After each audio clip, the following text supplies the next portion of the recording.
Louvado seja o nosso Senhor Jesus Cristo, para sempre seja louvado. Queremos invocar o auxílio divino para dar continuidade ao nosso curso de Teologia Trinitária. Em nome do Pai, e do Filho e do Espírito Santo. Amém. Vinde, Espírito Santo, enchei os corações dos vossos fiéis e acendei neles o fogo do vosso amor. Enviai o vosso Espírito, e tudo será criado, e renovareis a face da terra. Oremos. Ó Deus, que instruístes os corações dos vossos fiéis com a luz do Espírito Santo, fazei que apreciemos retamente todas as coisas, segundo o mesmo Espírito, e gozemos sempre de sua consolação. Por Cristo, Senhor nosso. Amém. Em nome do Pai, do Filho e do Espírito Santo. Amém. Nossa Senhora de Nazaré, rogai por nós.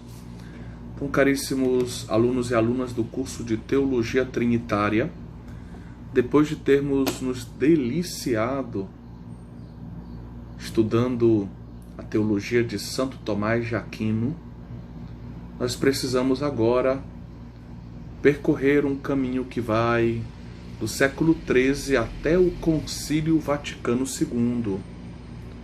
Do ponto de vista teológico, da pura teologia, nós não temos grandes contribuições ao dogma trinitário. Precisamos agora acompanhar a palavra do magistério. O magistério vai acolher em boa parte daquilo que foi produzido pelos padres, foi produzido pelos grandes doutores da escolástica, e vai assim aperfeiçoando, né, a nossa compreensão do mistério que se revelou do Deus uno e trino, que é fonte de tudo o que existe, é criador, é fonte da nossa redenção, é também, além de ser causa suprema e primeira de todas as coisas, é também a causa final.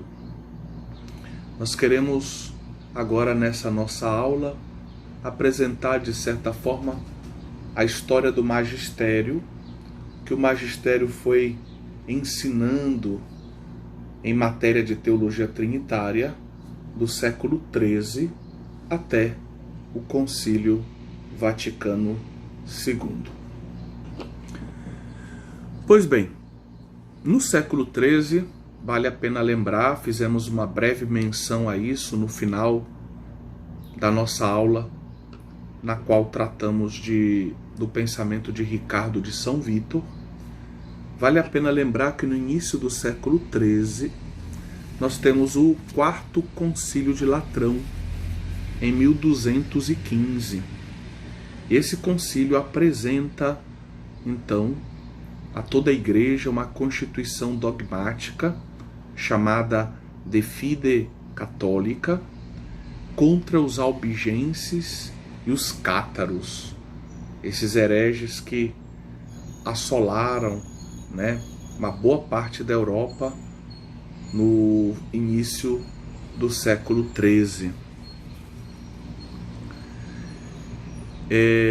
Nessa Constituição dogmática de Fide Católica, nós encontramos uma profissão de fé que era exigida, né, para o acolhimento de volta daqueles que eram acusados de heresia, dos albigenses e cátaros. E nessa profissão de fé, nós encontramos uma referência, né, ao filioque, não, né? É citado o filioque. Então, eu vou ler aqui para vocês esse texto. Quem tem o manual de teologia trinitária que nós escrevemos, ele se encontra na página 173. Cremos firmemente e confessamos sinceramente que um só é o verdadeiro Deus, eterno e incomensurável, imutável, incompreensível, onipotente e inefável. Pai e Filho e Espírito Santo, três pessoas, mas uma só essência, substância ou natureza absolutamente simples. O Pai não provém de ninguém. O Filho provém só do Pai. O Espírito Santo, de modo igual, de um e de outro. Ou seja, provém de um e de outro. Sempre sem início e sem fim. Ou seja, essas processões são sempre eternas. O Pai gera o Filho, o Pai gera, o Filho nasce, o Espírito Santo procede. São consubstanciais, co-iguais, co-onipotentes e co-eternos. Lembrando que essa partícula co, né?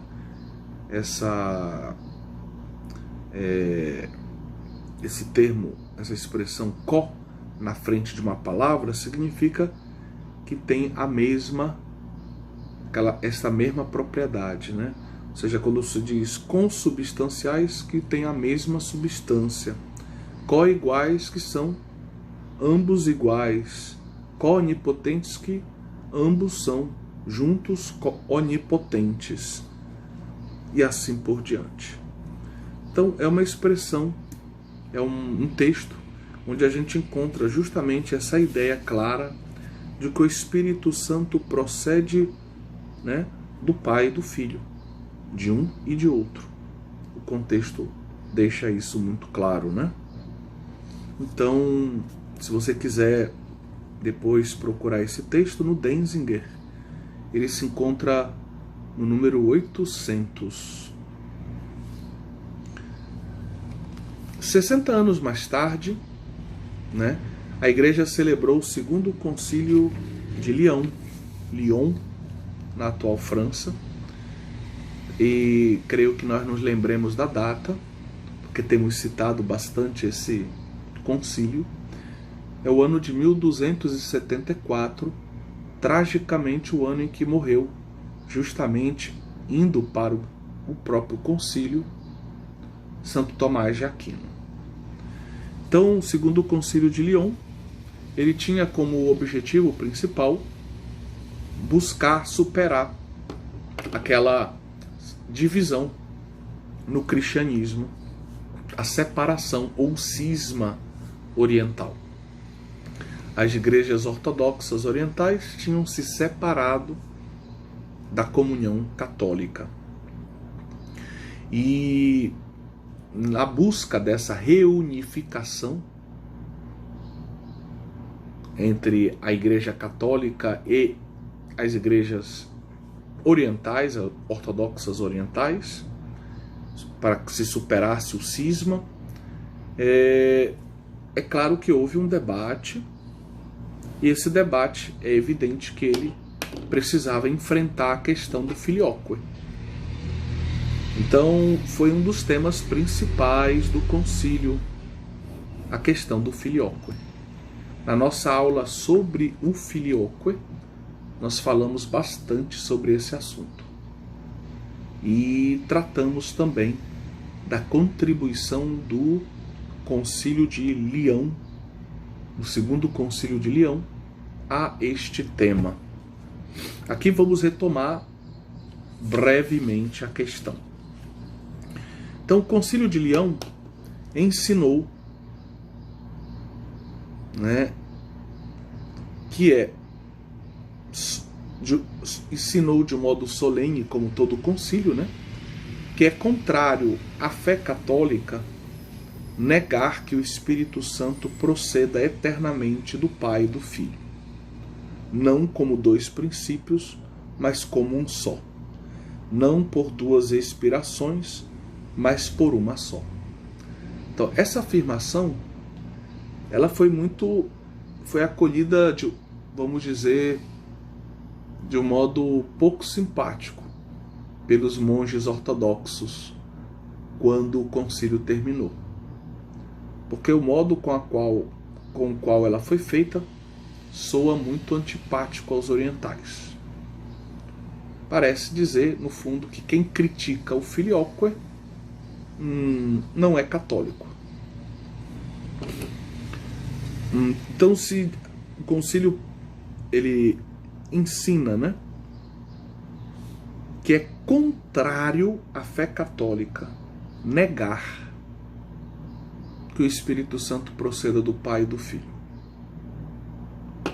Mas recorda também que o Pai e o Filho não são dois princípios, mas bem à luz da doutrina agostiniana, eles são como se fossem um só princípio. O problema é que essa expressão em latim, como se fossem um só princípio, não foi muito bem entendida e acolhida também pelos monges ortodoxos e por boa parte da população ortodoxa insuflada pelos monges.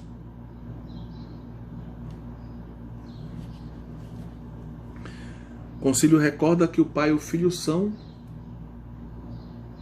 como que um só princípio, já que o Filho pode expirar o Espírito Santo graças ao fato de que tudo recebeu do Pai, e essa capacidade também provém do Pai. O Pai é, vamos assim dizer, que o Espírito Santo procede principalmente do Pai. Se usa inclusive essa expressão nos escritos de Agostinho, principaliter, principalmente do Pai, porque justamente o Pai é quem confere ao Filho a capacidade de expirar o Espírito. No fundo, o princípio principal do Espírito é o Pai. Este concílio, isso você pode ler no Denzinger 850. Este concílio também define dogmaticamente o modo pelo qual o Espírito Santo procede do Pai e do Filho. Lembrem-se que no Concílio de Constantinopla se fala apenas que o Espírito Santo procede do Pai, procede. Pois foi acrescentado na tradição latina e do Filho, filioque. Mas o termo que está lá é procede. Santo Tomás de Aquino ele vai justamente escrever sobre este assunto e vai, vamos assim dizer, popularizar a expressão expiração. Expiração ativa, o Pai e o Filho expiram o Espírito Santo. Expiração passiva, o Espírito Santo é expirado pelo Pai e pelo Filho. Procede por expiração do Pai e do Filho. Então o concílio ele vai acolher essa expressão, expiração, e vai dizer que o Espírito Santo procede do Pai e do Filho por expiração. Se o termo por geração já era um termo dogmático, porque faz parte dos primeiros concílios de Nicéia e Constantinopla, agora nós temos um termo também para o modo com o qual o Espírito Santo procede do Pai e do Filho. Ele procede do Pai e do Filho por expiração. E isso agora é doutrina da Igreja. Essa observação nós a encontramos no Manual de Teologia Trinitária do cardeal alemão, mas como ele é da Silésia, uma região de fronteira entre a Alemanha e Polônia, já foi da Polônia, foi da Alemanha, então é quase um alemão quase polonês. Leo Sheftik. Pois bem, indo adiante. Na profissão de fé que o concílio propõe ao imperador bizantino Miguel Paleólogo, como expressão do seu desejo de unidade com a Igreja Católica, é importantíssima, além da repetição do filioque, a afirmação que segue. Vamos ler. Cremos que cada pessoa é, na Trindade, um só verdadeiro Deus, pleno e perfeito. Então, a afirmação deixa bem claro que todas as pessoas são Deus, formam um só Deus, e isso, vamos dizer, vence aquela suspeita que havia de que no Oriente cristão houvesse essa tendência ao triteísmo. Nós já falamos sobre isso em aulas passadas, bem como havia uma certa suspeita por parte dos orientais de que na teologia latina houvesse uma tendência ao modalismo. Mas graças a Deus, superadas essas dificuldades, o filioque aparece nessa profissão de fé que é assinada, que é acolhida pelo imperador bizantino Miguel Paleólogo, e se afirma com toda a clareza a divindade das três pessoas contra toda a tendência a um subordinacionismo ontológico, que muitas vezes pode ser consequência desse monarquianismo trinitário tão enraizado no pensamento oriental. Com esta afirmação magisterial, a divergência entre latinos e gregos parecia superada. Parecia que finalmente, depois de 220 anos, a Igreja poderia celebrar a reunificação entre latinos e gregos. Miguel Paleólogo parte com seus teólogos de corte, com alguns bispos, de volta para Constantinopla, e lá começam as dificuldades, porque muitos se opõem a esse acordo,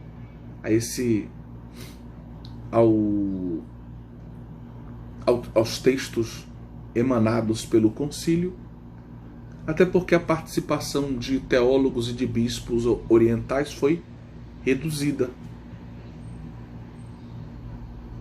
Muitos monges ortodoxos veem nisso uma rendição da ortodoxia oriental, uma humilhação, uma falta de respeito para com a tradição ortodoxa. E o povo que tem grande consideração pelos monges acaba se deixando conduzir por essas ideias e resiste aos frutos desse concílio. O imperador, infelizmente, falece cerca de 10 anos depois, 1284, e o filho dele é de um partido completamente diferente do pai e vai conduzir o Império Bizantino por outras estradas que não incluem a unidade com Roma. Infelizmente, perdemos uma grande oportunidade de unificação, de reunificação, de superação do cisma oriental. Tratemos agora do Concílio de Florença, cerca de 160 anos, 165 anos mais tarde. 17º Concílio Ecumênico. Nele temos 2 documentos que nos interessam diretamente. Nós temos a bula Letentur Caeli, sobre a união com os gregos.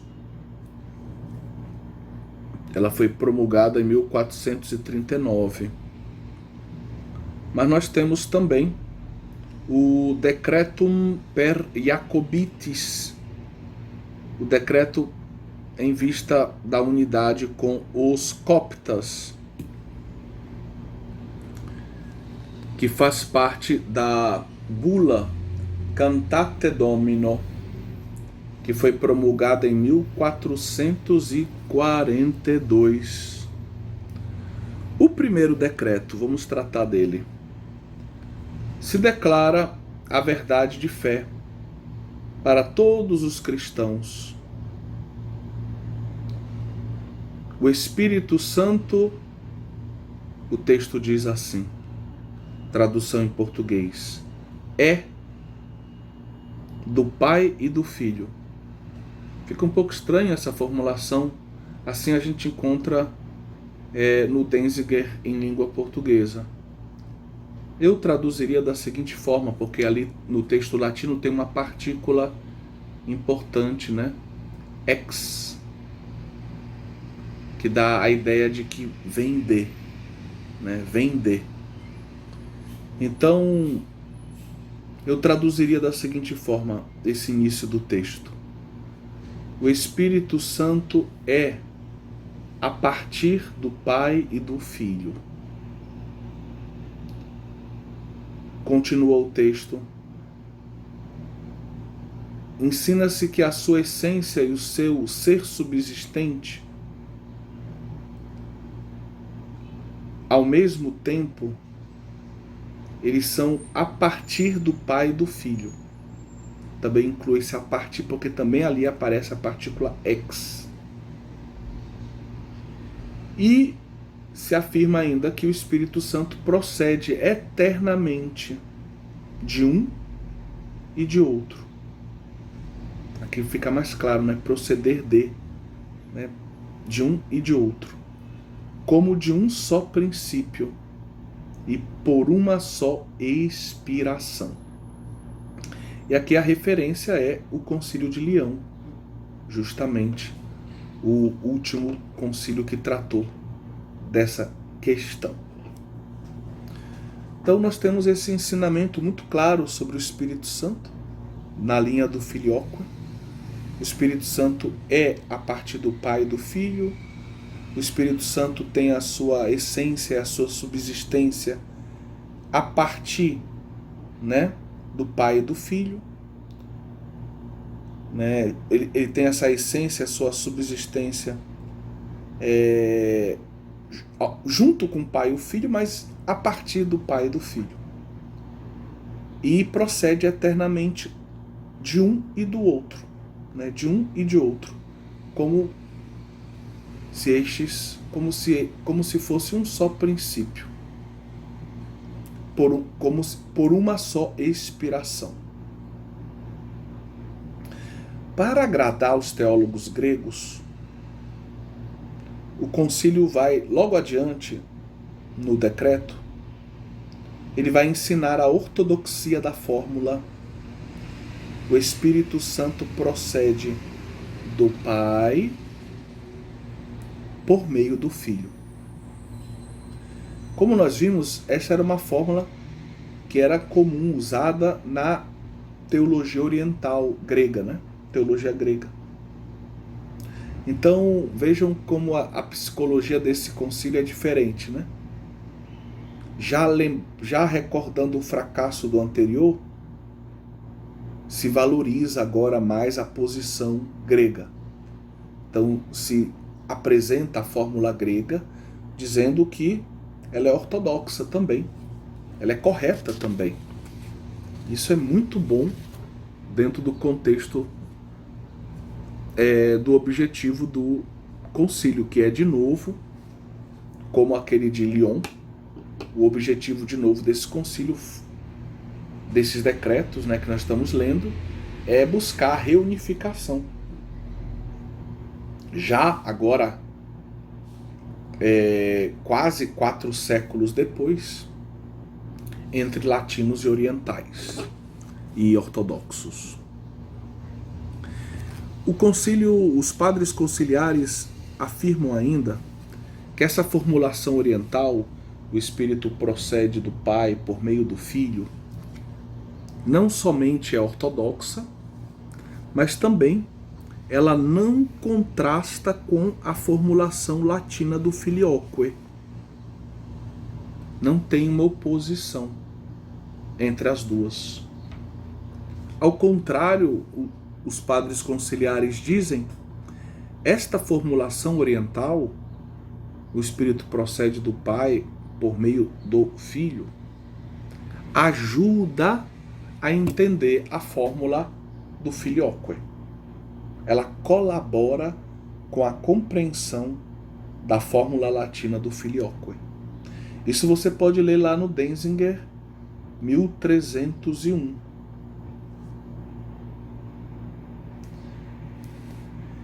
Finalmente, sempre o mesmo concílio, no mesmo decreto, recorda que a expressão Filioque foi lícita e razoavelmente acrescentada ao símbolo.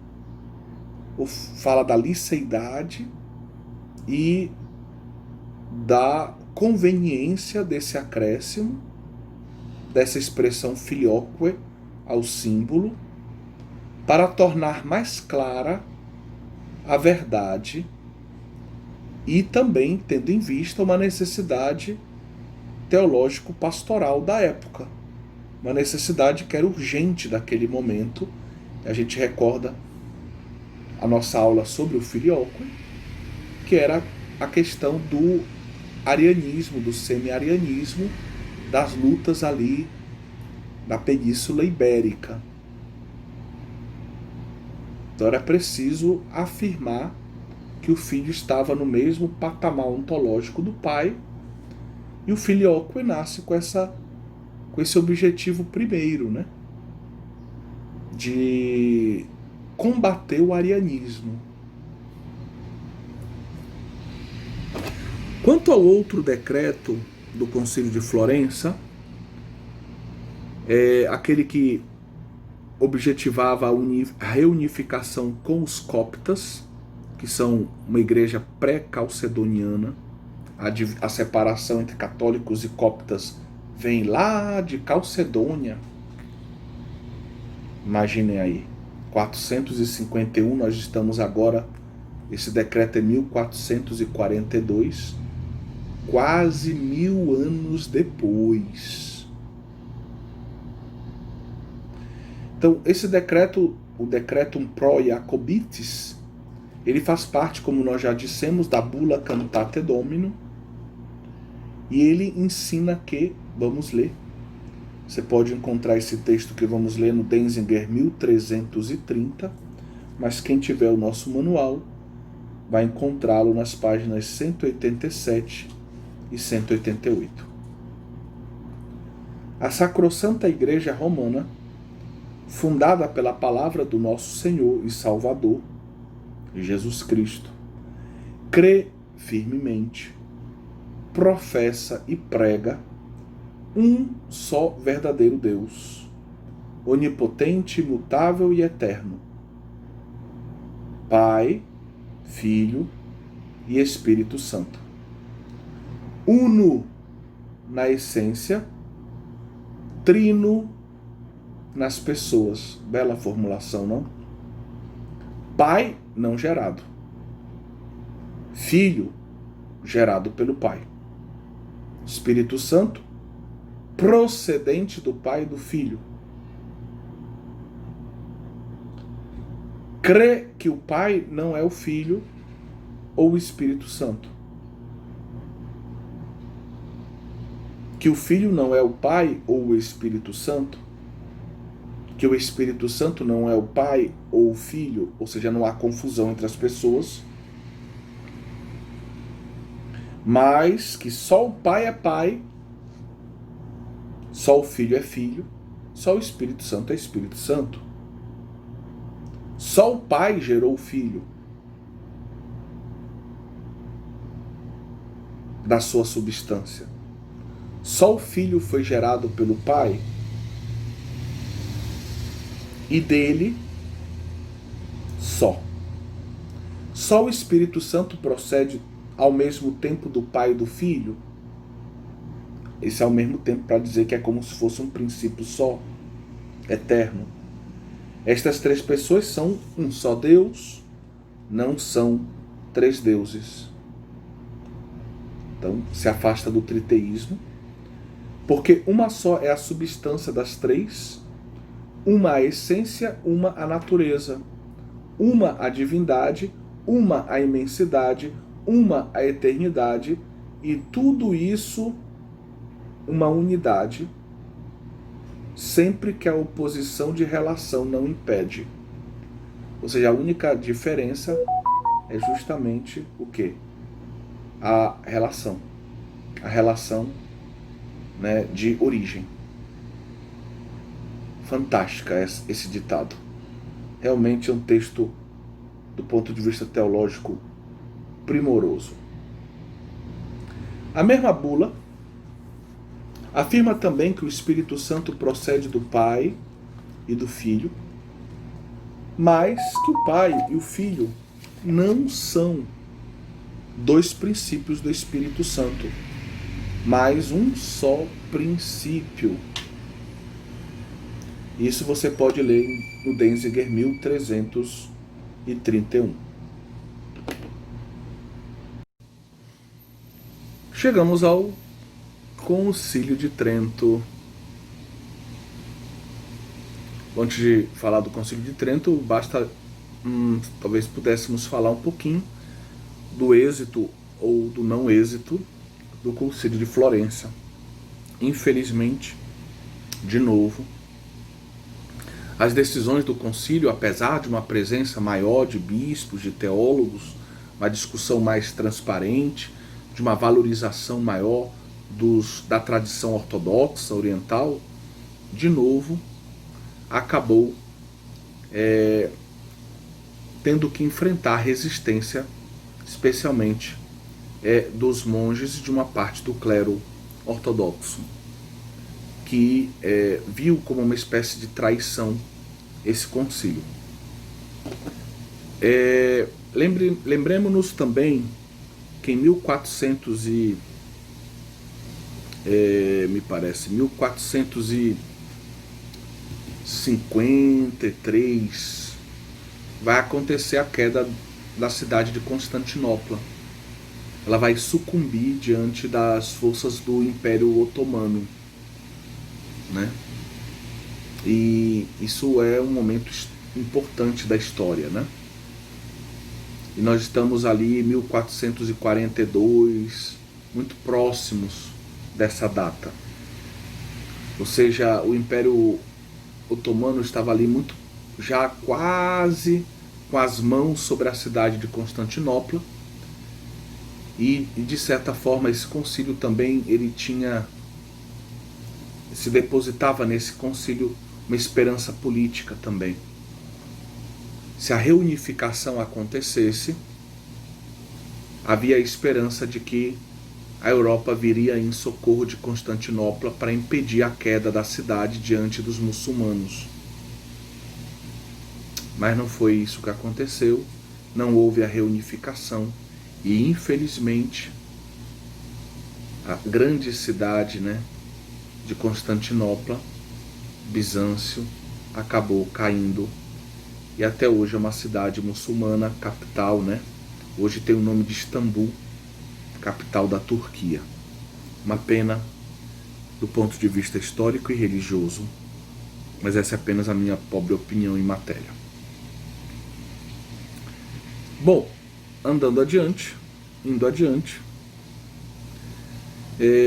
agora sim tratamos do Concílio de Trento. Bom, os reformadores, Lutero, Calvino, eles não atacaram a doutrina trinitária. De um certo modo, nós podemos dizer que eles acolhem pacificamente a doutrina trinitária tradicional, católica, ao menos em teoria. O Catecismo Romano, porém, é uma é um texto que a gente precisa conhecer um pouquinho mais. Ele foi promulgado, né, em 1556. O Papa então era Pio V. E foi escrito com o objetivo de ajudar os párocos. E lembrem-se que na época os párocos, a maioria dos párocos não tinha frequentado o Instituto de Teologia. Não havia seminários com o modelo que nós conhecemos hoje. Esses seminários justamente vão ser implementados depois do Concílio de Trento. Então o catecismo tentava usar uma linguagem simples para que os párocos pudessem compreender tudo o que ele ensinava, dizia, para que os párocos pudessem ajudar a formar o povo contra os perigos do erro, né? Contra os erros que estavam levando uma parte do cristianismo ao cisma. O documento, o catecismo está dividido em 4 partes. A estrutura é a mesma do catecismo, ou melhor, o catecismo da Igreja Católica que temos hoje, né? Tem a mesma estrutura do catecismo dito tridentino, o catecismo romano. Primeira parte, a fé e o seu símbolo, né? No que cremos e como é que resumimos a nossa fé. Vamos explicar a nossa fé a partir do símbolo da fé. E aí justamente o credo, né, é a base para que se explique a fé católica. Segunda parte do texto é relativa à liturgia, ou propriamente dito ao sacramento, explica os sacramentos, quais são, o que são, né, os elementos fundamentais dos sacramentos. A terceira parte são os preceitos do Decálogo. Enquanto a segunda é a fé que nós celebramos liturgicamente, a terceira é a fé que nós vivemos. A fé que ilumina a nossa vida, que nos faz ver o que é o bem e o que é o mal, dizer não ao pecado, dizer sim a uma vida virtuosa, uma vida santa. E, finalmente, a última parte é dedicada à oração, especialmente ao comentário do Pai Nosso. Certo? Bom, já que dissemos essa palavrinha sobre o Catecismo Romano, falando de doutrina trinitária, esse catecismo expõe sobriamente a doutrina trinitária, comentando o credo. Por esta razão, o catecismo desenvolve o seu discurso trinitário ao comentar a fé em cada uma das pessoas da Trindade. Certo? Então, como ele segue, vamos dizer, o esquema do credo, então o credo fala: creio em Deus Pai, creio em Jesus Cristo nosso Senhor, creio no Espírito Santo. Então, na medida em que se vai comentar cada uma dessas partes do credo, a fé no Pai, a fé no Filho, a fé no Espírito Santo, a gente vai encontrando no Catecismo Romano, então, a doutrina trinitária. Então ela está tripartida, ela está dividida, seguindo a estrutura do credo. Tratando do Pai, o catecismo introduz imediatamente o discurso sobre a Trindade, já que creio no Pai é, vamos dizer, o primeiro artigo da fé. E eu queria ler então para vocês um trecho do Catecismo Romano, que para quem tem o nosso manual está na página 188, essa citação. 3 são as pessoas na única divindade. 3 pessoas, um só Deus. A do Pai, que não é gerado por ninguém. A do Filho, gerado pelo Pai. A do Espírito, antes de todos os séculos, é uma expressão para dizer eternamente. A do Espírito Santo, que procede eternamente do Pai e do Filho. Então, falando do Pai, se apresenta, digamos assim, o fundamental da doutrina trinitária. 3 pessoas, um só Deus, e as processões o Pai que não procede de ninguém, o Filho que procede do Pai por geração, o Espírito Santo que procede do Pai e do Filho, nós já sabemos, por expiração. Mais adiante, no Catecismo Romano, ao abordar a pessoa de Jesus Cristo, o Catecismo explica a sua relação com o Pai. Aprofunda essa relação com o Pai. Vamos ler um trecho do Catecismo. Seu único Filho. Estas palavras propõem à fé e à meditação dos cristãos mistérios ainda mais altos concernentes a Jesus. Ele é o Filho de Deus e verdadeiro Deus, igual ao Pai, que o gerou desde toda a eternidade, ou seja, ele é consubstancial ao Pai, verdadeiro Deus, gerado eternamente pelo Pai. Além disso, reconhecemos que ele é a segunda pessoa da Trindade, em tudo igual às outras duas. A única diferença vai ser justamente a relação de origem. Tratando do Espírito Santo, mais adiante, o Catecismo ensina a igualdade substancial entre o Espírito Santo, o Pai e o Filho. Vamos ler. O Espírito Santo é Deus como o Pai e o Filho, igual a esses. Como eles, é onipotente e eterno, infinitamente perfeito, bom e sábio, idêntico quanto à natureza, ao Pai e ao Filho. Que belo, realmente é um texto que deixa de um modo claro e inequívoco essa verdade brilhar. O Espírito Santo é Deus. O Espírito Santo é consubstancial ao Pai e ao Filho. O Espírito Santo, né, tem a mesma substância, a mesma natureza divina do Pai e do Filho. Onipotente, eterno, bom e sábio, idêntico quanto à natureza ao Pai e ao Filho. Perfeito, infinitamente perfeito. E assim por diante.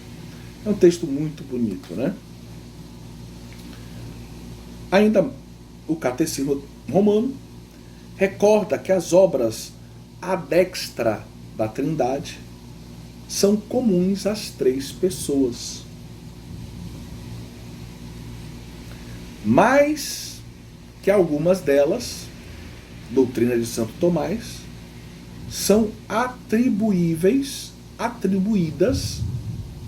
por apropriação ou apropriadas.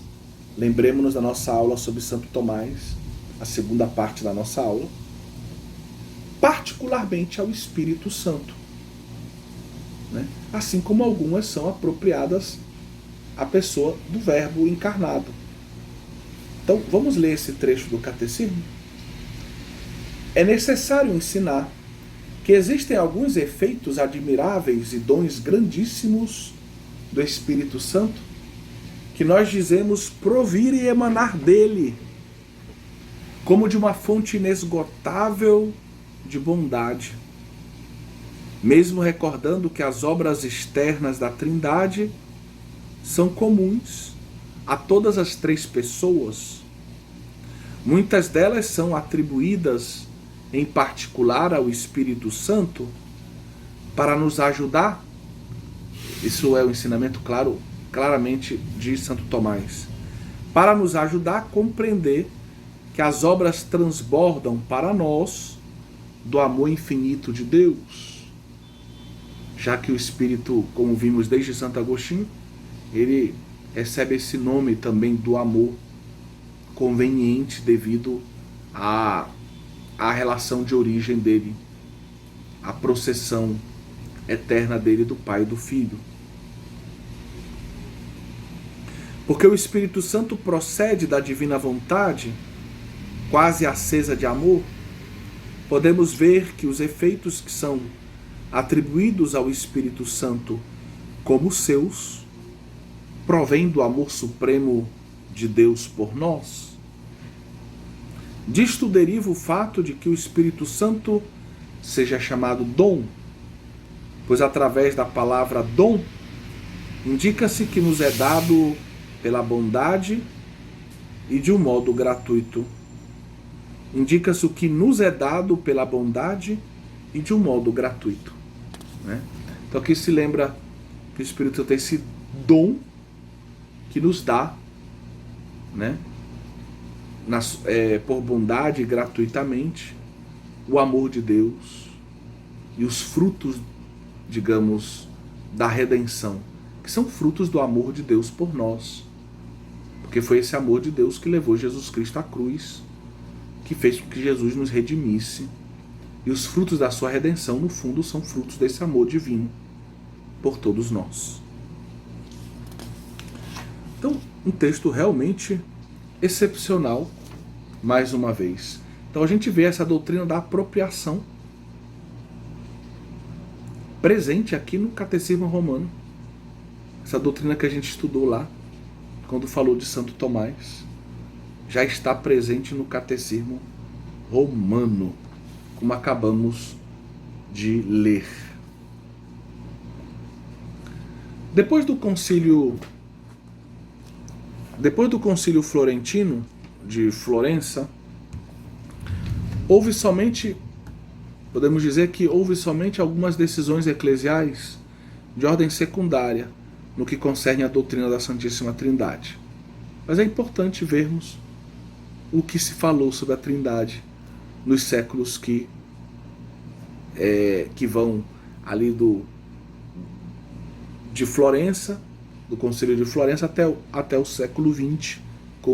Nessa nossa aula nós queremos chegar até o Concílio Vaticano II, né? Vimos que Trento não traz uma grande contribuição por causa do contexto e que merece sim uma palavra especial, o Catecismo Romano. Por isso quisemos dar um aperitivo da beleza dos textos trinitários que se encontram no Catecismo Romano.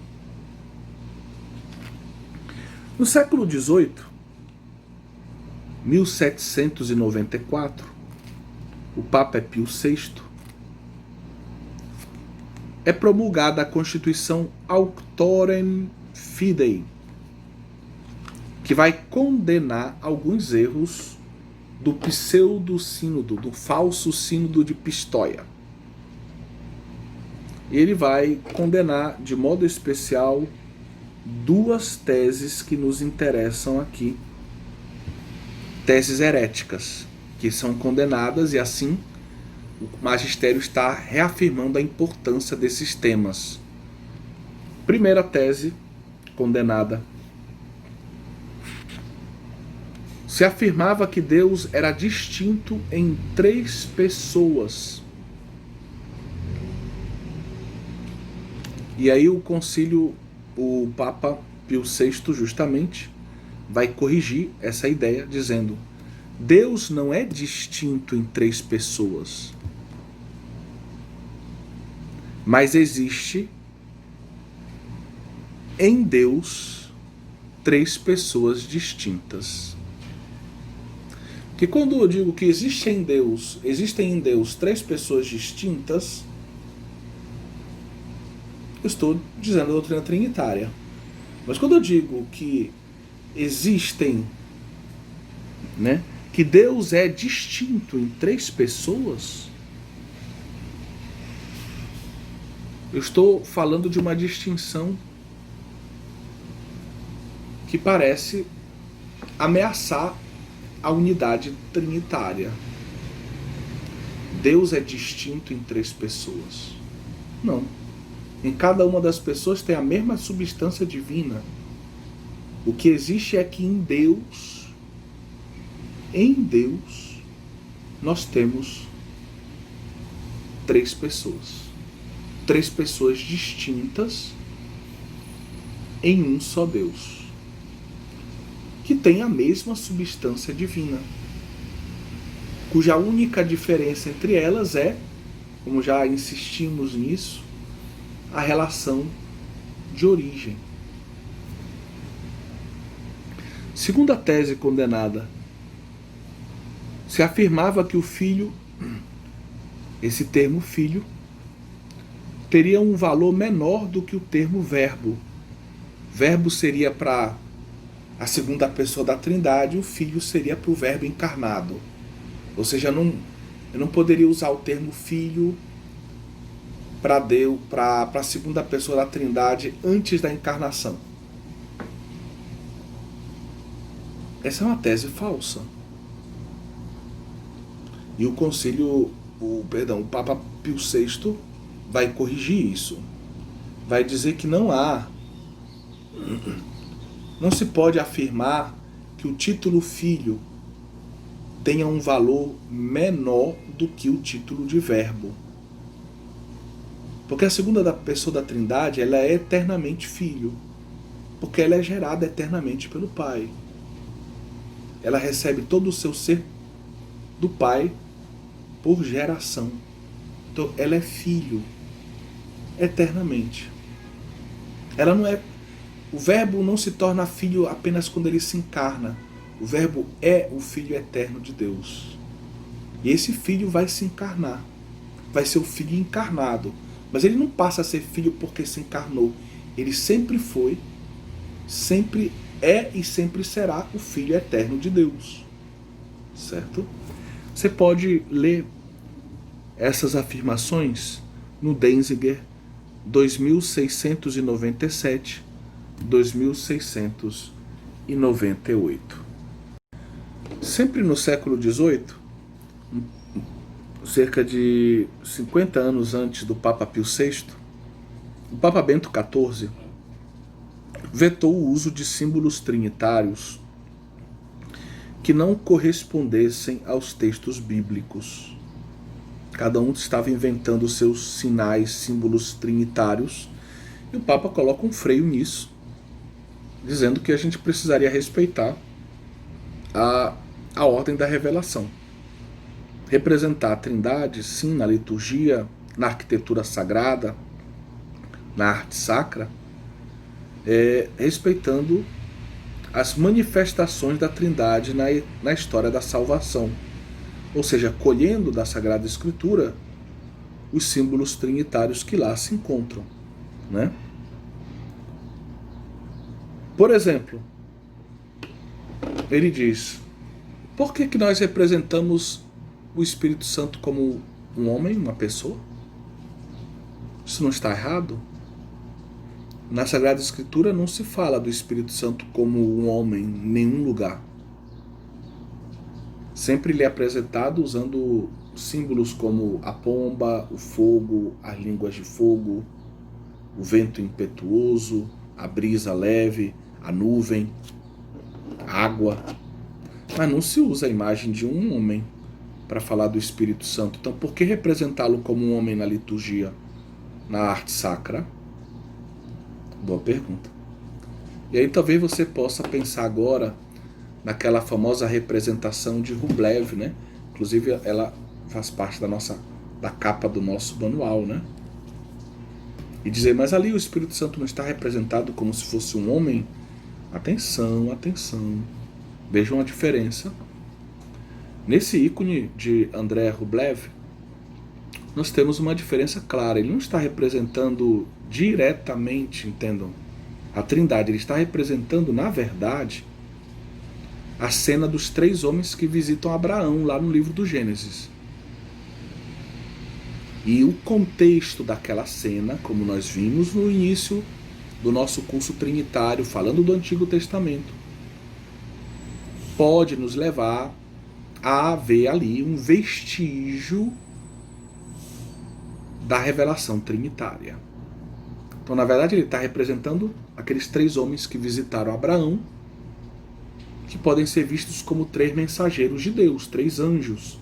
Daí, se você prestar atenção no ícone, você vai ver que são 3 anjos sentados em torno da mesa que Abraão preparou para eles. Certo? Mas é claro que naquele contexto, os padres da igreja, ao lerem esse texto, disseram, mas ali não se está vendo, no fundo, a luz do Cristo, uma preparação, uma revelação antecipada, um vestígio dessa revelação trinitária? Tá?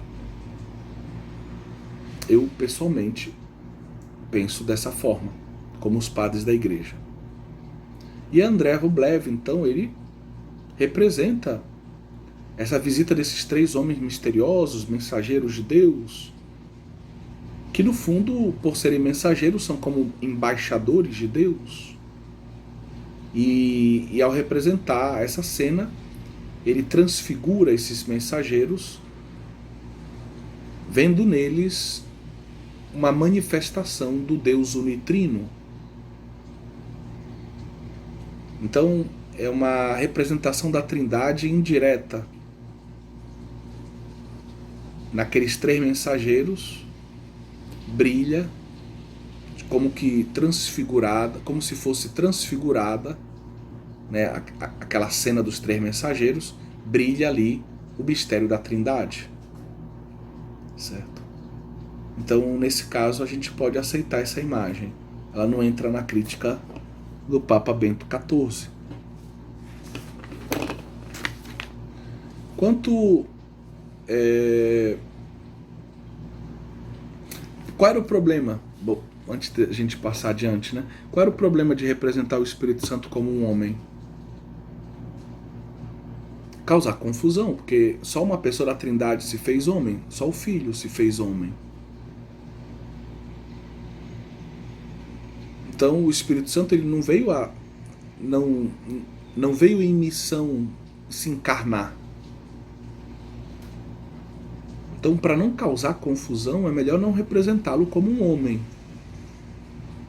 Para que se deixe claro que a encarnação diz respeito somente, tem como objeto o fato de que a segunda pessoa da Trindade, o Filho, o Eterno, o Verbo, é que assumiu a nossa natureza humana.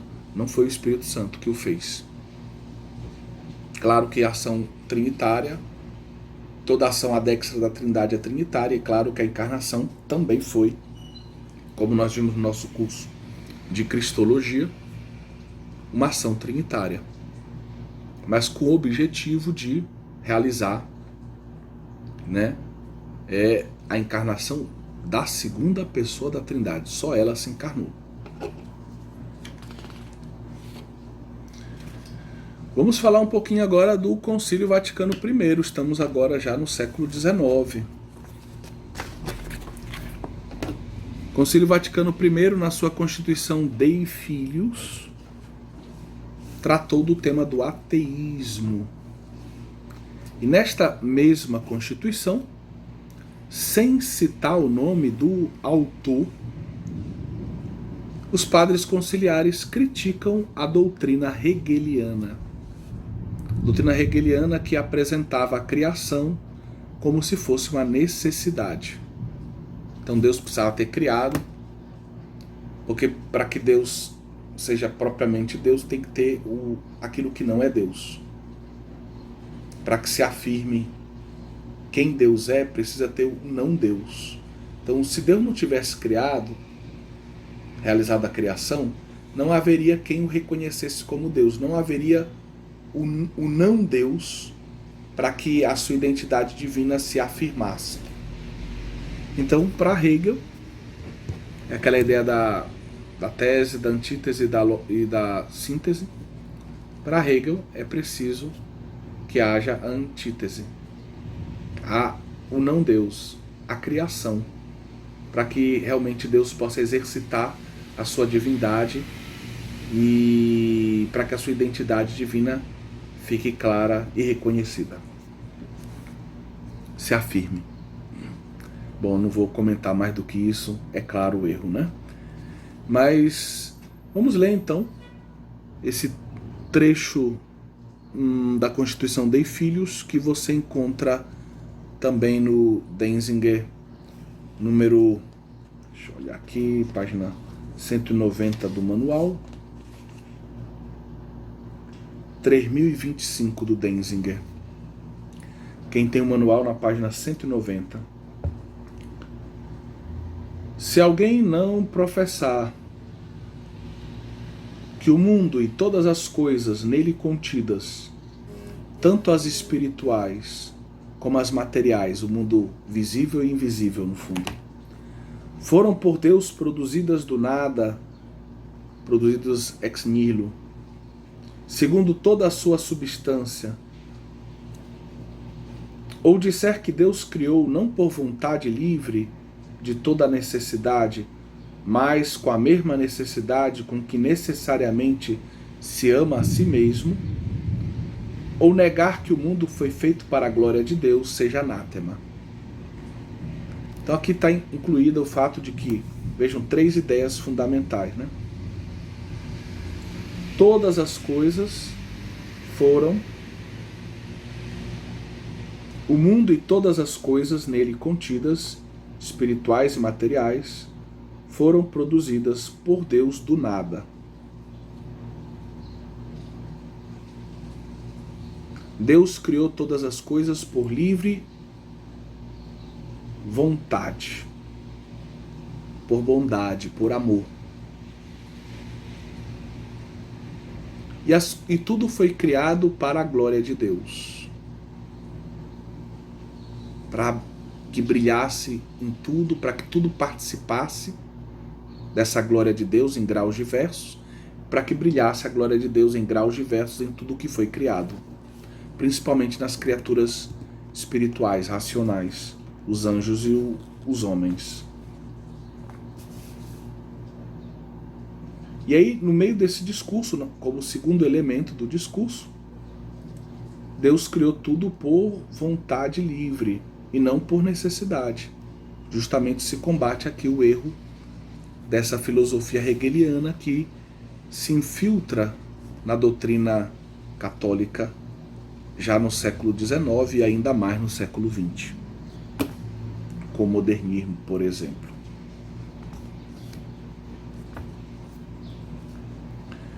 O mesmo texto recorda também que o homem pode chegar, com a razão natural, com certeza, ao conhecimento de Deus.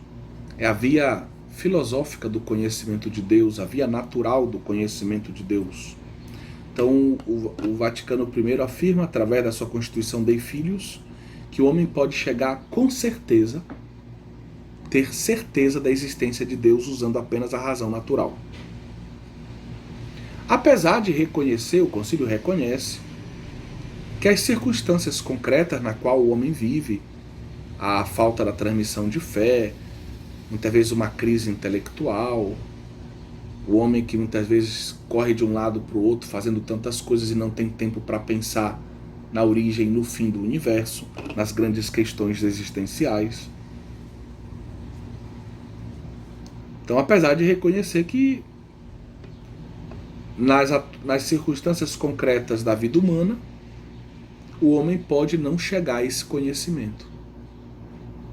E é por isso que é tão útil a revelação, tão importante a revelação, que pode chegar ao homem pela pregação da Boa Nova e fazê-lo então parar e reconhecer de onde ele veio, para onde ele vai, que há um só Deus, o verdadeiro Deus, fonte de todas as coisas, e que esse Deus, e aí a matéria específica da revelação, é Pai, é Filho, é Espírito Santo, é amor, nos salva do pecado, nos propõe uma vida bem-aventurada eterna, como fruto da ação salvífica de seu Filho Redentor.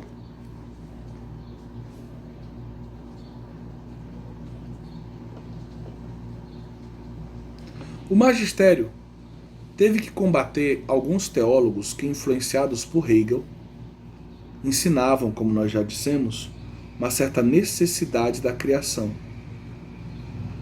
e que tendem a um modelo que a gente poderia dizer trinitário, triteísta. Um destes teólogos foi professor na Universidade de Bonn. Se chama Anton Günther. E ele, em 1857, ele acabou aceitando as correções feitas pelo magistério da Igreja, no caso, pelo Papa Pio IX, e se submeteu ao obsequioso silêncio, ou seja, deixou de publicar obras teológicas. Então, Anton Günther foi um caso que encarna um pouco o problema que o Vaticano I vai tratar, de uma teologia influenciada pelo hegelianismo, que prega uma criação necessária, não fruto da bondade, do amor divino, por livre e espontânea vontade de Deus, e que também tende a, absorvendo a filosofia hegeliana, tende a apresentar o mistério trinitário, hipervalorizando a diferença, a autonomia das pessoas, tendendo na direção de um triteísmo. Sempre no século XIX, já no finalzinho, 1897, o Papa Leão XIII, que vai consagrar o século XX ao Espírito Santo, sob influxo da beata Helena Guerra, e também, né, vai fazer uma consagração solene da humanidade ao Sagrado Coração de Jesus. O Papa Leão XIII publica a sua encíclica Divinum Illud Munus, aquele dom divino. Um documento que, apesar da distância para nós, 1897-2020, é espetacular, merece ser lido, onde o Papa trata sobre a presença e a ação do Espírito Santo no mundo, na Igreja, nos nossos corações. Um dos pontos mais importantes dessa encíclica é a doutrina da inabitação do Espírito Santo na alma do justificado. E vai muito à luz, apresentada essa doutrina, muito à luz do pensamento de Santo Tomás de Aquino. Leão XIII propõe Santo Tomás de Aquino de novo como o grande nome da teologia que deve guiar toda a reflexão teológica católica, né? Também a filosofia católica, claro. O Papa, como seu antecessor Inocêncio XII, que viveu ali no final do século XVII, foi Papa de 1691 a 1700, rejeita nesse documento o pedido para instituir uma festa para o Pai. Muita gente estava solicitando, até bispos. Tem a festa de Pentecostes, tem a festa da Natividade de Jesus, da morte, da ressurreição de Jesus. Por que nós não temos uma festa para o Pai, o Pai da misericórdia, Pai eterno? Por que não uma festa para o Pai? Parece que esse tema é bem atual. Apesar da distância de tempo, é um tema muito atual. O Papa rejeita a ideia. Por quê? E ele segue a mesma lógica do seu antecessor, Inocêncio XII, que naquela época respondeu do mesmo jeito ao pedido que lhe fora feito. E na sua argumentação, o Papa Leão XIII recorda que instaurar uma festa exclusivamente para o Pai levaria a um risco, correríamos o risco de um triteísmo, Por quê? Ele afirma que nem o Verbo, nem o Espírito Santo são celebrados apenas pela sua natureza divina. Não tem a festa do Verbo na liturgia. Não tem a festa do Espírito Santo na liturgia. Tem a festa do Verbo que se encarna, missão. A festa do Espírito Santo que desce sobre a igreja, Pentecostes, missão. Então não tem a festa do Verbo eterno. Não tem. Não tem a festa do Espírito Santo que procede eternamente do Pai e do Filho. Não tem essa festa. E por que teríamos então a festa do Pai eterno? Entende? O que a gente celebra na liturgia é a história da salvação. É Deus que vem, entra na história para nos salvar. É a missão do Filho. É a missão do Espírito Santo. E o Pai, nós já sabemos. Como o Pai não procede de ninguém na Trindade, o Pai não se pode falar de missão do Pai. Então, como é que a gente vai celebrar o Pai na liturgia se nós celebramos justamente essa nova presença do Filho e do Espírito Santo na história da salvação? Pergunta para vocês. Se vocês estão estudando teologia trinitária, acompanhando todos os capítulos do nosso curso, você já percebeu que é incoerente o pedido feito ao Papa. E a resposta do Papa é muito coerente com a doutrina trinitária. Ele afirma que nem o Verbo, nem o Espírito Santo são celebrados apenas pela sua natureza divina. Não tem a festa do Verbo, a festa do Espírito Santo enquanto tal. Mas eles são celebrados na liturgia por causa das suas missões na história da salvação. Nós temos a festa do Verbo que se encarna, do Verbo encarnado que nasce, do Verbo encarnado que morre numa cruz, do Verbo encarnado que depois de ter morrido numa cruz ressuscita, do Espírito Santo que desce em Pentecostes. Missão, missão.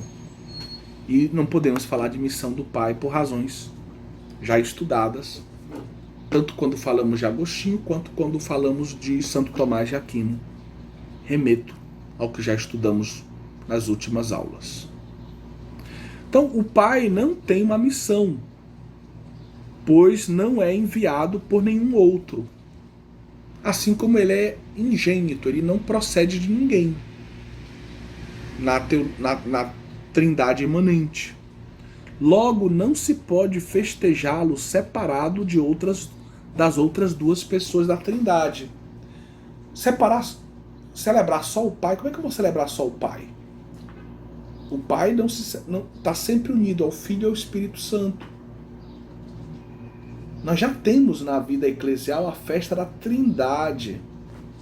A festa da Trindade, sim, nós celebramos o mistério da Trindade. Um só Deus em pessoas três. Eu não posso celebrar só o Pai, nem só o Verbo, nem só o Espírito Santo. Porque essas três pessoas, elas formam um só Deus. Eu não posso dar uma bênção para você só em nome do Pai. A bênção em nome do Pai para você, eu não posso. Nem uma bênção só em nome do Filho. A bênção em nome do Filho. Nem só em nome do Espírito Santo. Eu dou a bênção em nome do Deus que é unitrino. Do Pai, do Filho e do Espírito Santo, que são um só Deus. É uma bênção só. Por sinal, vale a pena te lembrar. Quantos nomes a gente tem em Deus?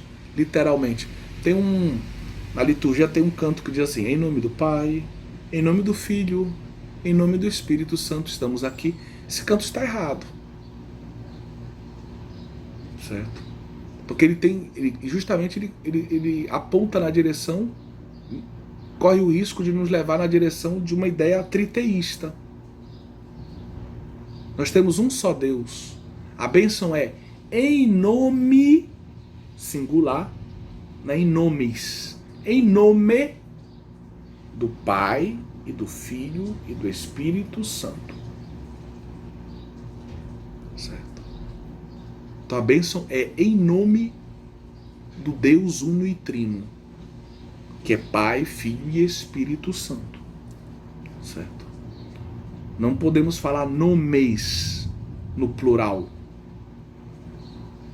porque isso apontaria para um triteísmo, como se fossem três pessoas com três substâncias diferentes.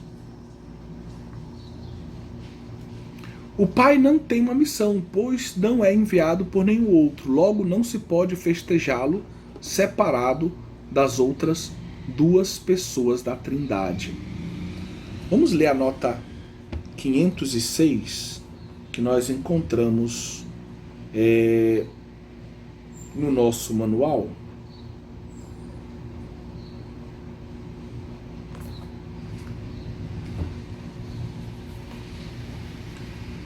Vamos lembrar ali o período do século XVII, que vai conduzir até a declaração de Inocêncio XII, que é retomada a ideia pelo Papa Leão XIII. Em 1646, o teólogo Théophile Reynaud afirma que existia quem defendesse a instituição de uma festa litúrgica em honra do Pai. Propunha-se o 5º domingo da Páscoa como data celebrativa. Este teólogo, apesar de ser contrário à iniciativa, reconhece a legitimidade do culto ao Pai. Em 1684, o rei da Espanha, Carlos II, enviou ao Papa um pedido oficial de instituição de uma festa em honra do Pai. Em 1694, cerca de 30 bispos se associam ao pedido do rei. O consultor da Congregação para os Ritos, Joseph Marie Tomasi, respondeu negativamente à solicitação, afirmando que a revelação da paternidade divina já era suficientemente comemorada na celebração da Trindade. Além disso, via-se como um perigo instaurarem-se festas para celebrar relações que nascem da geração eterna. Ou seja, para celebrar cada pessoa no seio da Trindade. Isso nós encontramos no livro do Jean Galou, um livro dedicado à figura do Pai, Manual de Teologia sobre Deus Padre, do ano de 2005. Gostaria de ler para vocês dois parágrafos do Catecismo da Igreja Católica, os parágrafos 232 e 233. Parágrafo 232. Estamos no início do artigo relativo ao Pai, né? Os cristãos são batizados em nome do Pai, do Filho e do Espírito Santo. Mateus 28, 19. Antes disso, eles respondem, creio, a tríplice pergunta que requer que confessem sua fé no Pai, no Filho e no Espírito Santo. Fides omnium Christianorum in Trinitate consistit. A fé de todos os cristãos fundamenta-se na Trindade. Os cristãos são batizados em nome do Pai, e do Filho, e do Espírito Santo, e não, sobre o cântico que estávamos, ao qual nos referimos, e não nos nomes destes três. Então a gente não pode falar, te batizo em nome do Pai, e no nome do Filho, e no nome do Espírito Santo. Porque não são três nomes, como se fossem três pessoas, né, com substâncias, vamos dizer, diferentes.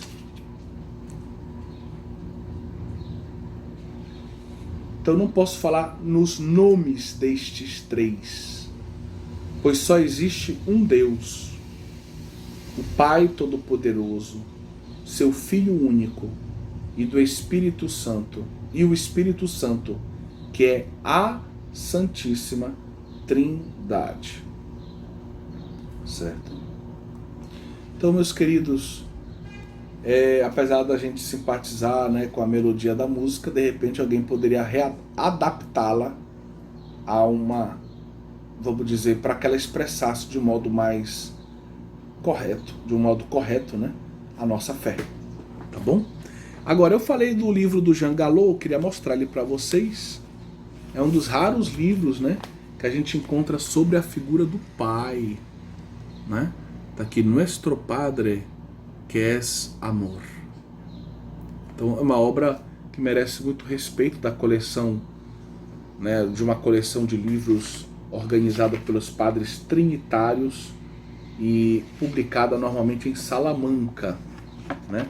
E aí, o capítulo 7º do livro não sei se vocês vão conseguir ver, mas é apenas sobre o tema da festa que se propôs lá no século, né, 17, século 17, uma festa que se propôs, que foi proposta para celebrar a figura do Pai, né, na liturgia. E ele então aprofunda essa questão de um modo magnífico aqui. Bem, vamos ler outro trecho, estamos em Leão XIII, né? Outro trecho da encíclica Divinum Illud Munus de Leão XIII. Esse texto que nós vamos ler se encontra no Denzinger 3325 e se encontra no nosso manual nas páginas, no final da página 191 e no início da página 192. O perigo de errar sobre a Trindade provém de que se confundem entre si na fé ou na piedade as pessoas divinas, ou de que se divide sua única natureza. Os riscos é confusão de pessoas, modalismo, e divisão, né, da única natureza, triteísmo. Por isso, nosso predecessor Inocêncio XII, o Papa recorda o ensinamento de Inocêncio XII, negou radicalmente o pedido daqueles que solicitavam alguma solenidade em honra do Pai. De fato, se há certos dias festivos para celebrar os diversos mistérios do Verbo encarnado, missão, não há festa própria para celebrar o Verbo segundo a sua natureza divina. Apenas. E também a própria solenidade de Pentecostes não foi introduzida desde antigamente para honrar o Espírito Santo por si somente, mas recorda a sua missão, recorda a sua vinda ou missão externa. Veja que o Papa usa o termo missão externa. Tudo isso foi estabelecido por sábio conselho para evitar que alguém, ao distinguir as pessoas, introduzisse distinção na essência divina. Ou seja, dividir a essência divina em três. Mas a Igreja, a fim de conservar seus filhos na integridade da fé, instituiu a festa da Santíssima Trindade, que reconhece, né, que celebra o Pai, o Filho e o Espírito Santo, três pessoas, um só Deus. Uma festa já plurissecular desde 1331, que foi instituída pelo Papa João XXII, salvo engano, durante o exílio de Avignon, e que ele mandou celebrar por toda parte. Virou uma festa universal, né, para toda a Igreja Latina.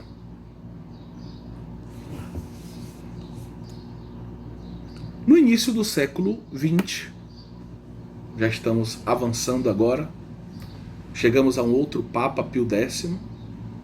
O Papa Pio X enfrentou com coragem e firmeza o modernismo, através de 2 documentos que são realmente textos de grande valor, magisterial e teológico. Ele propõe então uma encíclica, a encíclica Pascendi, que começa recordando o papel dele de pastor que deve apacentar suas ovelhas, que são as ovelhas do Cristo, protegê-las do perigo.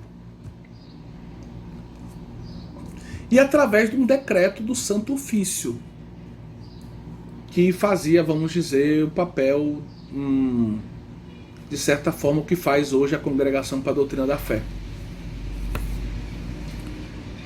E o decreto do Santo Ofício se chama Lamentabilis. Começa justamente dizendo, falando dos lamentáveis erros da época do modernismo. Os 2 documentos são do ano 1907. O Papa rejeita o agnosticismo de origem kantiana, que estava muito presente entre os modernistas.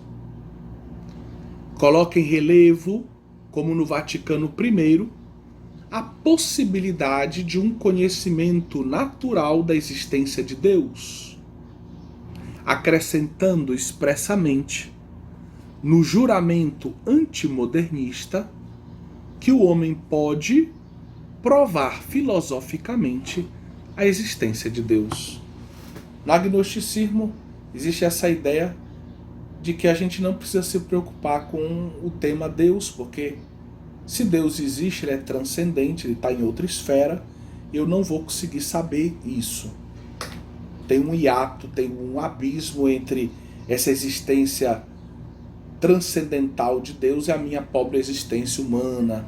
Então, o agnosticismo parece um gesto intelectual de humildade, mas na verdade o agnóstico, ele acaba, na verdade, enveredando por um caminho terrível, porque ele está dizendo que ele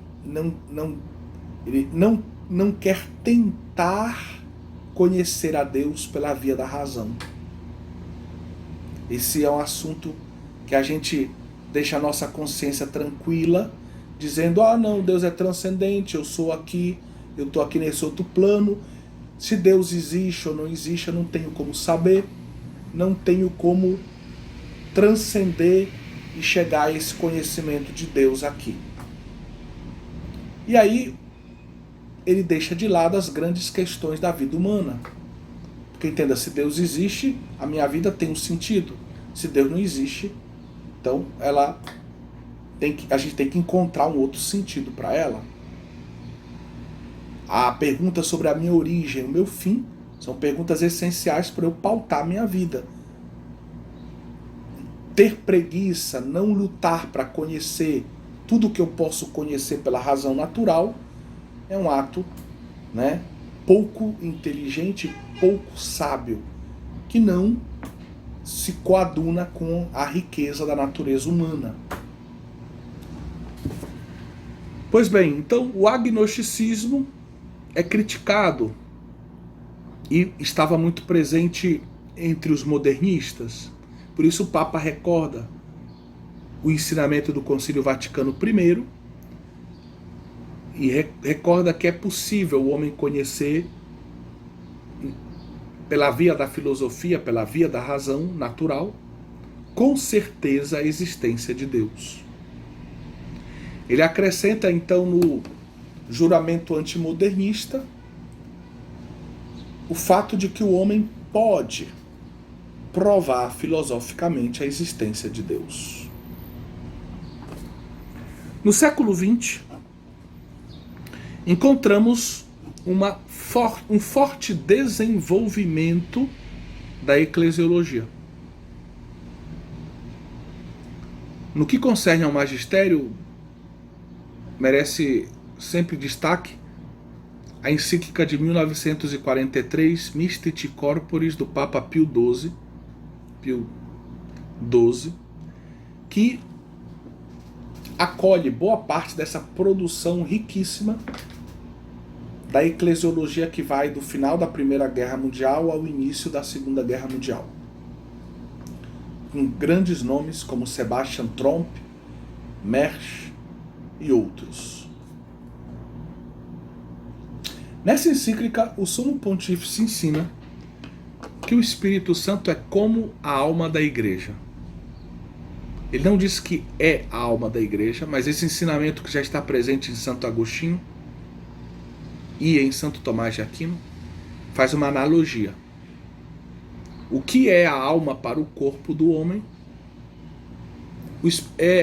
vamos dizer, serve para a gente entender o que é o Espírito Santo para a igreja.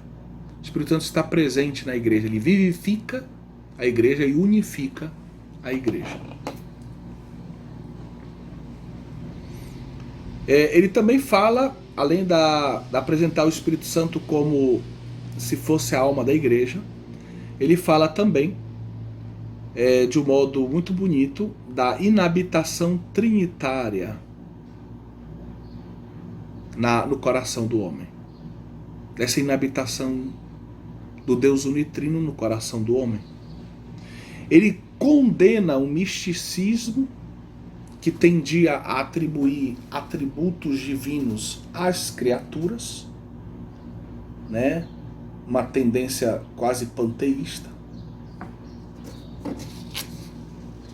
E recorda que a Trindade é a causa suprema e eficiente de todas as coisas. Gostaria de ler aqui um trecho da Mystici Corporis.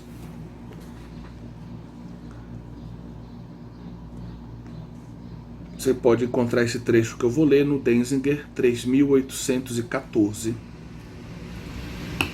Uma coisa devem todos ter por certa, indubitável, que não deve ser duvidada, certa e indubitável, que é o termo certo. Se não querem desviar-se da verdadeira doutrina e do reto magistério da Igreja,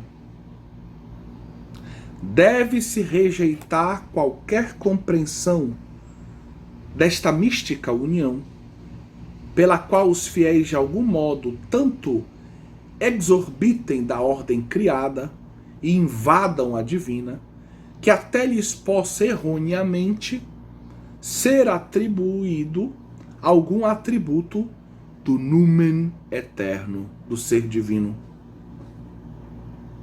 Retenham também firmemente aquele outro princípio certíssimo, de que nestas matérias tudo é comum à Santíssima Trindade, na medida em que se refere a Deus como suprema causa eficiente. Então Deus é a suprema causa eficiente de todas as coisas, de tudo que existe, e ao mesmo tempo que a criatura, ela vai ser sempre uma criatura, por mais que ela participe por graça aqui nessa vida, ou participe da glória de Deus, ela vai ser sempre criatura. Não vamos poder confundir criatura e criador, Deus e criaturas, certo? Então, não se deve atribuir os atributos divinos às criaturas, sob pena de erro e de erro grave. A ligação entre a teologia trinitária e a eclesiologia atinge o seu cume no Concílio Vaticano II. Já que estamos falando dessa encíclica eclesiológica de Pio XII, Mystic Corporis, estamos vendo que nela temos uma série de elementos da doutrina trinitária. Mas essa ligação entre eclesiologia e teologia trinitária chega ao seu ápice no Concílio Vaticano II.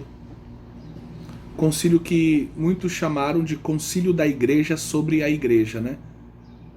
A Igreja parou para refletir, rezar e pensar a si mesma, a sua própria natureza e missão, o modo de viver a sua missão no mundo da época de hoje, né? Logo no início da Lumen Gentium, nos números 2, 3 e 4, a Igreja é apresentada, e é muito bonito esse texto, à luz da Trindade. No número 2 se fala do projeto universal do Pai. O Pai é associado a esse projeto universal de salvação que inclui a Igreja. A Igreja faz parte desse projeto universal de salvação. O número 3 da Lumen Gentium fala da missão do Filho, desse Filho que vai instituir a Igreja, desse Filho que vai revelar o Pai e o Espírito Santo, o ser trinitário. E o número 4 fala do Espírito Santo como santificador da Igreja, dessa Igreja que é apresentada como um corpo. O Espírito Santo é como se fosse essa força santificadora que vivifica com vida sobrenatural e unifica. Une cada membro aos demais, todos a Cristo, Cristo a todos. O mesmo Espírito que está na cabeça está em cada membro e está no corpo inteiro. E assim o Espírito Santo é esse unificador também. É santificador da Igreja, no sentido que ele comunica à Igreja a santidade que Cristo conquistou para ela por meio da sua obra redentora. O número 4 se conclui com uma frase de São Cipriano. A Igreja Universal se apresenta como um povo que deriva a sua unidade da unidade do Pai, do Filho e do Espírito Santo. Ou seja, São Cipriano já ali no iniciozinho do 4º século está nos recordando que a unidade da Igreja deriva da unidade da Trindade.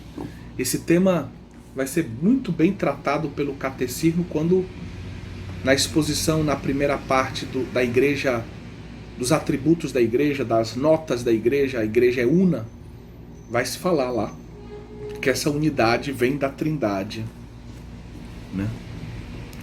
Da unidade do Deus unitrino. Outro texto importante no que concerne a teologia trinitária no Concílio Vaticano II é o decreto Ad Gentes sobre a vida missionária, né? Também nos números 2, 3 e 4, de novo ali, vai se falar da missão da Igreja e a relação dela com o Pai, o Filho e o Espírito Santo. Vale a pena ler. Sobre a importância do tema trinitário para a eclesiologia do Vaticano II, o jesuíta Bertrand de Margerie sublinha 3 pontos para a relação entre a Trindade e a Igreja. Vejamos assim como o jesuíta Bertrand de Margerie apresenta essa relação entre a Trindade e a Igreja. Primeiro ponto, o mistério da Trindade é a origem e a causa da Igreja. Origem e causa da Igreja. Depois ele diz que a unidade da Trindade é o modelo supremo da unidade eclesial.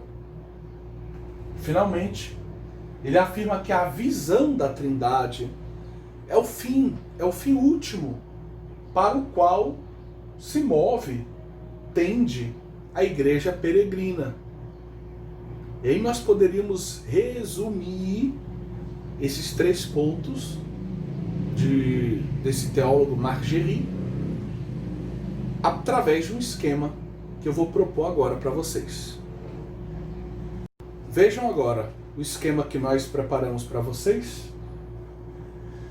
Aqui nós temos a Trindade, triângulo que tanto usamos ao longo do nosso curso, representando, né, Pai, o Filho e o Espírito Santo, dando a ideia de uma unidade substancial, mas também nos permitindo visualizar por analogia, de modo analógico, as processões, as relações que existem entre as pessoas na vida intratrinitária, né?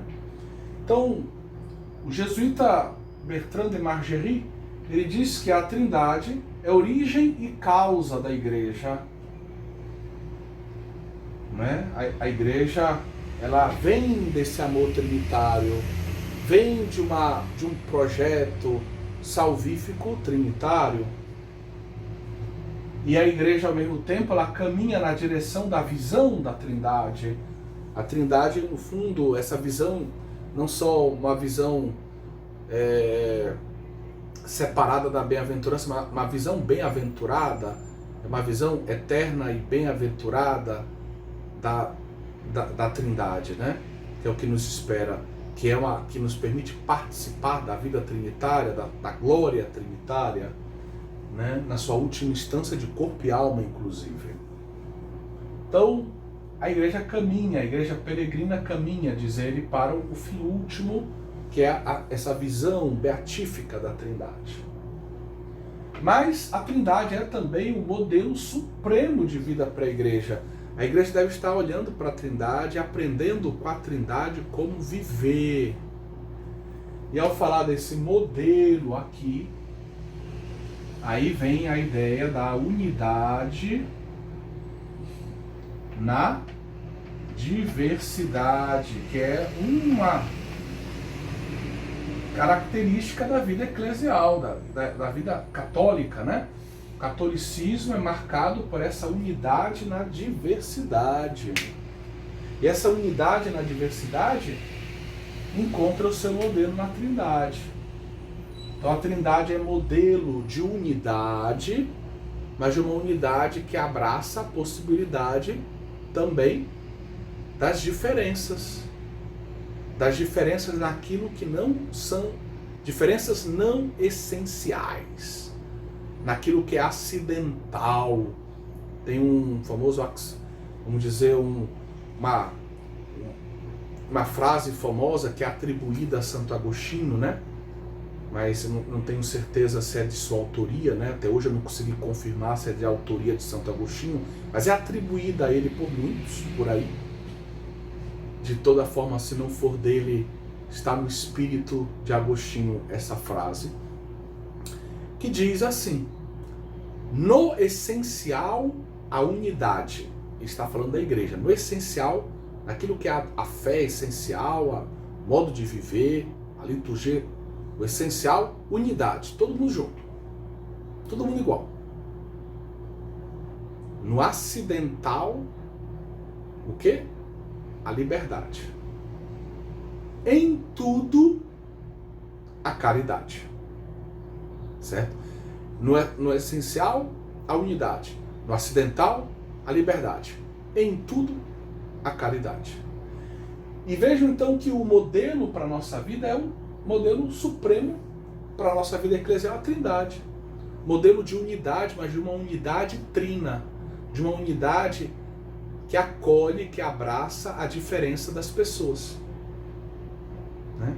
que acolhe as diferentes relações subsistentes, né? 3 relações subsistentes em um único Deus, 3 pessoas em um único Deus. E assim a igreja é marcada por essa verdade, por essa característica que faz parte da natureza eclesial. Unidade na diversidade. Diversidade de línguas, diversidade de carismas, diversidade de ministérios, diversidade de dons, diversidade de culturas, diversidade de ritos, né? Diversidade de tradições, né? E isso faz parte do mistério da Igreja Católica, né? Da vida, da missão da Igreja Católica. A Igreja tem que viver olhando para a Trindade, né? Tendo a Trindade como seu modelo de vida. Unidade na diversidade. A unidade que abraça também é uma unidade na diversidade que é a comunhão. Uma comunidade de amor, a Trindade. Comunhão de amor. Assim a igreja deve ser uma comunhão, uma comunidade de amor. Unidade na diversidade. E essa vida, meus queridos, ela é sobrenatural. Nós só podemos vivê-la por causa do sacrifício de Cristo, da obra redentora de Cristo, do Espírito que nos comunica tudo isso, esse Espírito que nos foi dado pelo batismo, que vive em nós, que nos possibilita, nos dá a graça de viver uma vida divina, uma vida que participa na vida de Deus. Esse é o conceito de graça. Graça é participação na vida divina. E esse Deus é Trindade. Por isso a graça vai nos ajudando a viver uma vida trinitária. Uma vida de unidade na diversidade. De comunhão. Não é tão bonito a gente ver comunidades novas, congregações religiosas, seminários diocesanos, religiosas, leigos, cada um com um dom, com um carisma, com uma experiência de vida, com uma sensibilidade, formando uma comunhão de amor na diversidade, né, das pessoas, na diversidade das histórias, na diversidade de idades, na diversidade de carismas, de dons, de ministérios e assim por diante. E aqui a gente conclui a nossa aula de hoje. Que Deus Todo-Poderoso nos abençoe e nos ajude a viver essa unidade na diversidade, essa vida trinitária na igreja. Amém.